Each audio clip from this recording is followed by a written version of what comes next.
ఇంకా మామిడికాయ వాడికి తోటకి కలిసేవాడే ನಾನು ಇನ್ನೂ ಇವತ್ತು ಲಾರಿ ನಟ್ಟಿದ್ದೆ ನಾನೇ ತೆಗೆದು ಪ್ರಯಾಣಿಸಿದ್ದೆ ಆಮೇಲೆ ತಿರ್ಗಾ ನಾಗರಾಜು ಬಿ ವಿ.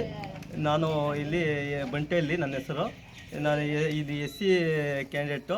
ಇದು ಆಲ್ ಡೈರಿ ಕ್ಯಾಂಡಿಡೇಟ್ ಚುನಾವಣೆ ಇವತ್ತು ನಡೆಯಿತು. ಅದರಲ್ಲಿ 12 ಜನದಲ್ಲಿ 11 ಜನ ನಾಮಿನೇಷನ್ ಇದಾಯ ತಂದು ಒಬ್ಬರು ನಾ ಎಸ್ ಸಿ ಕ್ಯಾಂಡಿಡೇಟಾಗಿ ಚುನಾವಣೆ ನಡೆಸ್ತಿದ್ದೀರಿ. ಅದರಲ್ಲಿ 11 ಜನನೂ ಕಾಂಗ್ರೆಸ್ ಪಕ್ಷದವರು.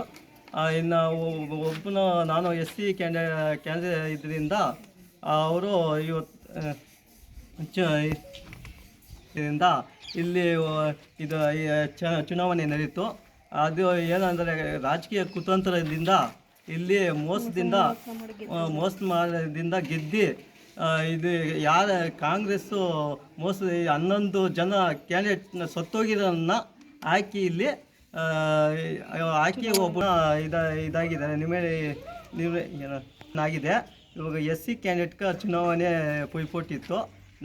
ಇಂಡಿಪೆಂಡೆಂಟಾಗಿ ಒಬ್ಬನೇ ನಿಂತು ಇವಾಗ ಮೋಸದಿಂದ ಅಲ್ಲಿ ಸತ್ತೋಗಿರೋವನ್ನ ಹೆಸರು ಇಟ್ಕೊಂಡು ಓಟ್ ಹಾಕವ್ರೆ. ಅದು ನನಗೆ ಮೋಸ ಆಗಿದೆ. ಇವಾಗ ಬದುಕಿದವರು ಮೇಟೂರಲ್ಲಿ ಇದ್ದಾರೆ, ಅವ್ರದ್ದು ಒಂದು ಹೆಸರು ಇದಾಗಿದೆ. ಇವಾಗ ನನಗೆ ಅಭಿಪ್ರಾಯ ಆಗಿದೆ. ಇದು 10 ಓಟುಗಳು ನಾನು ಡಿಪ್ರೆಸ್ ಆಗಿದ್ದಾಗ ಈ 10 ಓಟುಗಳು ಕಲ್ಲೋಟುಗಳು ಹಾಕದಿರ ಏನು ಇದು ಮಾಡ್ತಾರೆ, ಅದು ಇದು ಮೋಸ ಆಗಿದೆ. ಇದನ್ನು ಸಂವಿಧಾನದಲ್ಲಿ ಇದು ಇದೇ ಇಲ್ಲ. ಬಂಟಳ್ಳಿ ಗ್ರಾಮದಲ್ಲಿ ನಾವು ವಾಸವಾಗಿದ್ದೇವೆ ಸರ್. ಇವರು ನಮ್ಮ ಯಜಮಾನರು ಆಲ್ ಡೈರಿನಲ್ಲಿ ಒಂದು ಅಧ್ಯಕ್ಷನಾಗಿ ನಿಂತಿದ್ದಾರೆ. ಅದರಲ್ಲಿ 9 ಜನ ನಿರ್ದೇಶಕರಾಗಿದ್ದಾರೆ. ಅದರಲ್ಲಿ 9 ಜನ ಅವರ ಪೋಸ್ಟ್ ಅವರೇ ಹಂಚ್ಕೊಂಡಿದ್ದಾರೆ. ಮೋಸ್ಟ್ಲಿ ಆಲ್ ಡೈರಿ ಇದರಲ್ಲಿ ಮಾತ್ರ ಶಿರಾಭವನದಲ್ಲಿ ರಾಜಕೀಯ ಪಾರ್ಟಿ ಅನ್ನೋದೇ ತರಕೂಡ್ದು.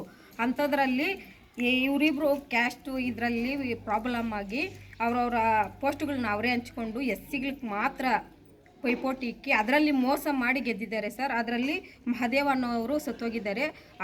ಅವರು ಸತ್ತೋಗಿರೋ ಹೆಸರಲ್ಲಿ ಮುರಳಿ ಅಂತಿದ್ದಾರೆ. ಅವ್ರ ಕೈಯಲ್ಲಿ ಓಟ್ ಹಾಕಿಸಿದ್ದಾರೆ. ನಾನೇ ಪ್ರತ್ಯಕ್ಷ ಸಾಕ್ಷಿ. ಆಮೇಲೆ ಇನ್ನೊಬ್ಬರು ಅನ್ನೋರು ಆಲೂಗಡ್ಡೆ ಹಾಕೊಂಡೋಗಿ ಅವರು ಮೇಟ್ಪಾಳ್ಯದಲ್ಲಿದ್ದಾರೆ. ಅವ್ರು ಓಟ್ ಆಗಿದ್ದಾರೆ. ಅವರು ಕಾಲಿನ 10 ಓಟಲ್ಲಿ ನಮ್ಮನ್ನು ಸೋಲಿಸಿದ್ದಾರೆ. ಆ 10 ಓಟು ಕೂಡ ಅವರಿಗೆ ಅವರು ಮೋಸ ಮಾಡಿ ಗೆದ್ದಿಲ್ಲ ಅನ್ನೋದಕ್ಕೆ ನಮಗೆ ಸಾಕ್ಷಿ ಬೇಕು ಸರ್. ನಮ್ಮ ಸೋಲಿಸಿರೋದಕ್ಕೆ ಅದಕ್ಕೆ ನಮಗೆ ನ್ಯಾಯ ಬೇಕು ಅಂತ ನಾವು ಕೋರ್ತಾ ಇದ್ದೀವಿ ಸರ್.